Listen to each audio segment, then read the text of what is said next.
Hari Om. I'm Swami Satchitananda here. I want to start a series of talks on meditation. Okay. Many of you are yogis and you must have done Patanjali Yoga Sutras. The Patanjali Yoga Sutras in the Ashtanga Yoga, that is, there are 8 steps there, right? And in the 8 steps you have Yama, you have Niyama, which is the value base, and you have then you have asana, which is the physical postures. Then you have pranayama, which is the management of energy. And step number 5, 6, 7, 8 all pertain to meditation and management of the mind. Okay. Now that is the area that we are going to talk about. So people have to understand that Patanjali Yoga Sutra does not talk about only physical exercises as most people have understood today of yoga. Okay. What does yoga really mean? You break it down. It's quite simple, right? The highest element of what you are, it's in the nature of spirit, what you call soul, is through a process merges with the universal consciousness. So the merging of the individual consciousness with the universal consciousness can be called yoga. Okay? Actually there is no merger, but for the purpose of understanding, we say, okay, merger. Or making it one is yoga. Now, all of you are doing meditation, okay? The whole world is talking about meditation. Everybody is doing it. A lot of people in West are doing it. There is this Buddhist meditation is there. A lot of people are doing vipassana. And a lot of people are also doing other kinds of meditation. So first of all, we have to understand this concept properly, what it means. Okay. The mind is what? Mind is a series of thoughts. Okay. And each thought is glued to another thought. There is a glue, right? And that glue keeps one thought attached to another thought. And this movement goes on continuously in the mind, right? So the easy way to understand it is to understand the concept of photons in light. Okay? The photons are the element of the light, okay? And they are individual units, but they are connected in such a way so that it looks like a straight light. And it's very difficult for ordinary person to understand photons, right? The scientists who are sitting on the light and looking at it and studying it will understand what is photon. So similar to that, the mind is first of all, in the region of waves. Okay, this is the first understanding you must have. The body is in the element of matter. The prana is in the element of energy. The mind is in the element of waves. Okay. So here we have something called radio waves now, radio telescopes. These are basically studying the waves, and from studying the waves, they understand the nature of the matter. So this is the nature of waves. And it is very difficult to understand because the mind is difficult to understand. So we are trying to understand that mind. We are trying to manage that mind. We are trying to bring it under our control. Okay? The mind belongs to you, right? Or you belong to the mind? That first question has to be answered. If the mind does not belong to you, you don't have to worry about it. If you belong to the mind, then you can let the mind do whatever it wants. So it is best described as a monkey. Most of the people will tell you this is a very classic case of monkeys, where they have the great ability to go somewhere and they will eat only, say, 1/4 of the fruit, or they will Other 3/4 they will throw away. Then they will go to the next fruit. Then they will tear away the leaves. It's all a part of their living, okay? Because their mind is flirting very fast from one to the other. You will see their eyes, their ears are always very, very sharp. And I remember when I was in Shivananda Divine Life Society ashram, one of the karma yogas which was given was to manage the monkeys. So they had one Rudraksha tree there. And these monkeys would tear the tree up. And Rudraksha doesn't grow in the plains, it grows only in the hills of the Himalayas close to Nepal. But this one was growing, so they wanted to protect it. And they called, what they would do is, we will go to the forest. Karma Yoga considers going to the forest, cutting off some thorns which are quite deadly. Because if it pierces you, the pain will last you for 3, 4, 5 days. And then you very carefully bring that and you tie it in the V's, or the spaces between the trunk and the branch, in that corner, because the monkeys like to sit there to enjoy. Okay, they will pluck, they will sit there, then they will eat, they will enjoy. So you have to tie it in that area. So if the monkey sits there, it gets a real pierce, and then it finds it so comfortable that it will leave it and go away. Okay, so this is how we manage that monkey mind. That it is going from one place to another, for no reason whatsoever. Sometimes even reason is not there. And how do we manage this? Now, before you go into meditation also, you must understand that meditation is not an art. It's not a philosophy. It's a science. The rishis and the scientists of the Vedic culture, they were scientists. They were scientists because they knew what the speed of light was thousands of years ago. They knew that the world was round and not flat thousands of years ago.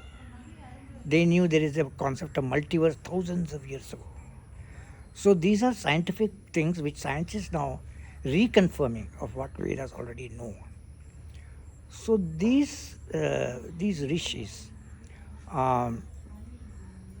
what they did was they want to see how this mind can be managed.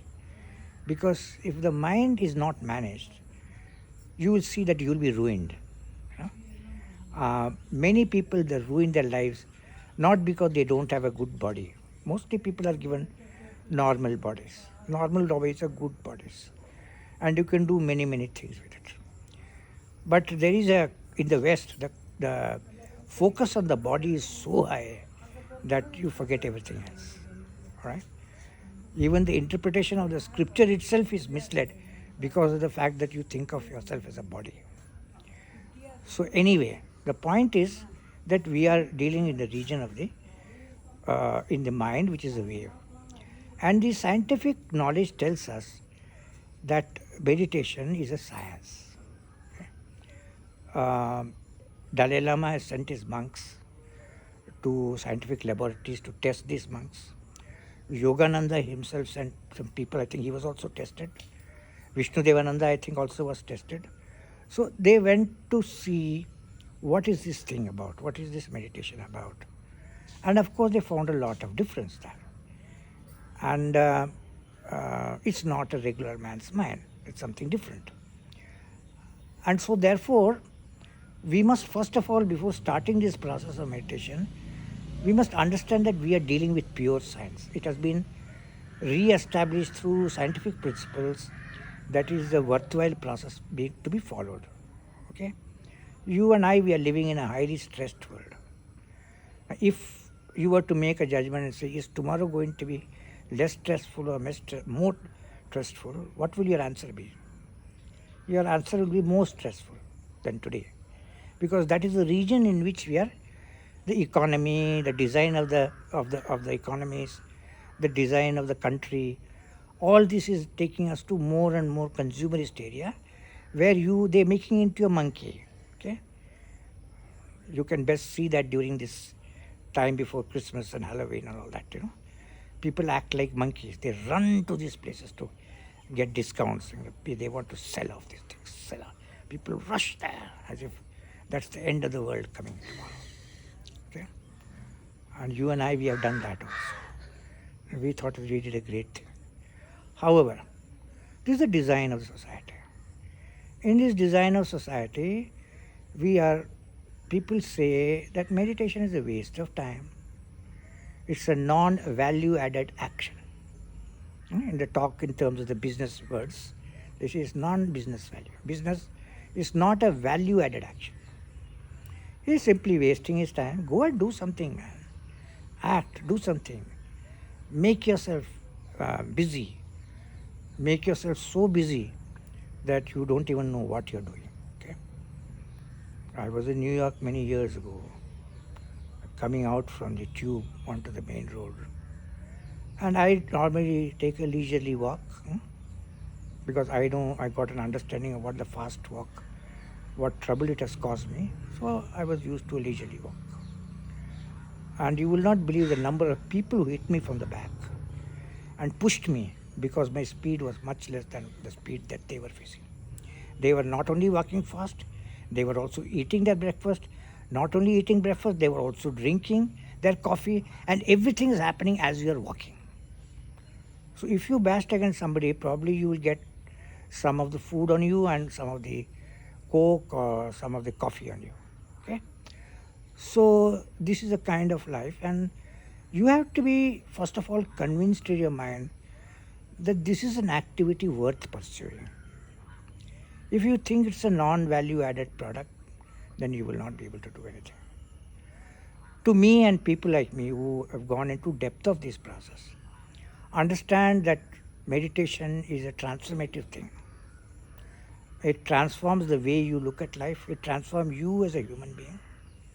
Because most of us are animals. We have human bodies, but we are animals. So it transforms you first from an animal into a human being, and from a human being into a divine being. It has transformative processes. Apart from the fact that it will calm your mind down, it will cool your mind down. You don't have to go in for drugs, you don't have to go in for booze and all those things to manage the stress. Okay? So let us not even think about it as a spiritual process now. Let us think about it as simply a process by which you learn to manage yourself for a better life. Okay? So if you are convinced about that, then only you should start the process. If you are not convinced about it, what you will do is you will do it for a few days. You will go to nicely to ashram, do it for a few days. Afterwards, you go home after about 10-15 days. This is the last thing on the agenda. And there are many actions that you have to do, but this is a non-value added item. If you are going to do that, then you better not start it. I also know many yogis, people who have done yoga, they have done teachers training program, advanced teachers training program. They teach yoga and all that. But their ability to meditate for a period of time is very questionable. And that is why they almost remain in the same stage as they were when they initially came into the process. And nothing has really dramatically changed by learning to be in yoga. Okay? So if you're convinced about that, then we can talk about this process. When I started doing it, I was a scientific person. I looked at the facts and I said, this is worthwhile process, worthwhile proceeding. And in any case, for a spiritual person, this is a must. Without this, there is no progress anywhere. Okay. So the first step, if you decide that yes, I must do meditation, and the first step in the process is to, it's called pratihara. Pratihara is step number 5, right? After step number 6 is dharana, that is concentration. Step number 7 is dhyana, which is meditation. And step number 8 is samadhi, which is the extended period of meditation, which is in the nature of silence. Okay. So we'll start off this series of talks with pratihara. Pratihara is the first step that a human being takes to take an inward journey rather than an outward journey. Now, this is possible only for a human being. It's not possible for a cat, rat, monkey, lion, tiger, no other creature. Only the human being has this ability to look inward. And therefore the human being has only the ability to grow to dimensions which are very, very high. Much more than what we are capable of. Most of us are operating at 5%, 3% of our total capacity. The real capacity of the mind is shown by yogis who lived in India, who live in India, and they can tell you, and you can see them, the amount of things that they can do with the mind. Okay? So, if you know this to be true, then you will take pratyahara as a first step. And pratyahara means that you are really closing yourself to the external world. It's a decision you have taken consciously that I need to go inward, and the distractions from the outside I try to cut off through the eyes, ears, nose, etc.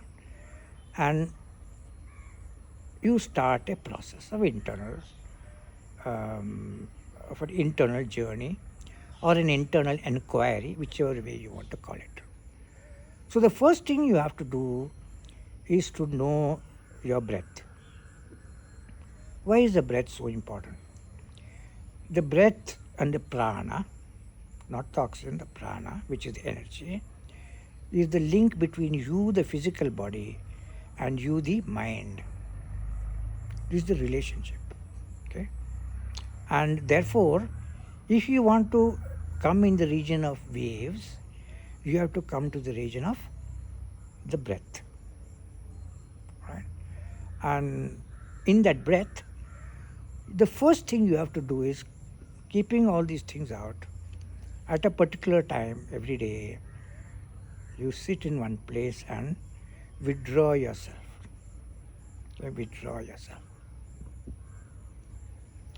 And you focus on the breath. What is so beautiful about the breath? Breath is your link to the whole universe. Most of us, we are so stupid. It's literally, it's not even ignorance. It's stupidity and ignorance both mixed together. Because I think an ignorant man is also stupid actually. It's because we don't understand that we are deeply linked with the world outside, with the universe outside. The scientists already talking about the human being is from the stardust of the universe. Everything that is there in the stardust is there in the human being. But this is our linkage with the universe outside. Because we are an interdependent entity living in a world where others are also living and we are giving and taking from each other. So this is the first understanding you will get from the breath. So as you take your breath in and out, one of the experiments that you can do is you have to learn to observe the breath. So before you do any meditation, you sit for about 10 minutes and see whether you can observe your breath for 10 minutes. Most people will not be able to do that. Within the first 2-3 minutes, they will run away somewhere. So what is that observing the breath? So problem, because there is lots. So if you are able to, whenever you get time, sit and just observe your breath. Don't do anything, you don't have to do pranayama, nothing. Just observe your breath. Okay. Meditation is about observation. I will talk about it later on. If you cannot observe, there can be no meditation. So observe the breath for 10 minutes and see how long you can actually last out. Right? So when you are in pratyahara or withdrawal, you observe this breath as it's going up and down. Right? And you have to remain there with that. Ramana Maharishi and the rishis tell us, be still, be still. Be still means observe your breath, that's all. Don't try to compete with it, don't try to modify it, don't try to do anything. Just be with it. And this is the first step. Right? Now mind you, this first step itself can give you great relaxation. It can bring you certain amount of calmness in the mind. It is not meditation. You are nowhere near meditation. So this itself will give you, because the mind begins to relax with this observation. And slowly, if you have a BP machine, after 10 minutes, just observing the breath, you take the BP, it will be down 2 or 3 points. Okay? The heart begins to pump a little slower. So in withdrawal, you are beginning this journey to understand what is this wave about. But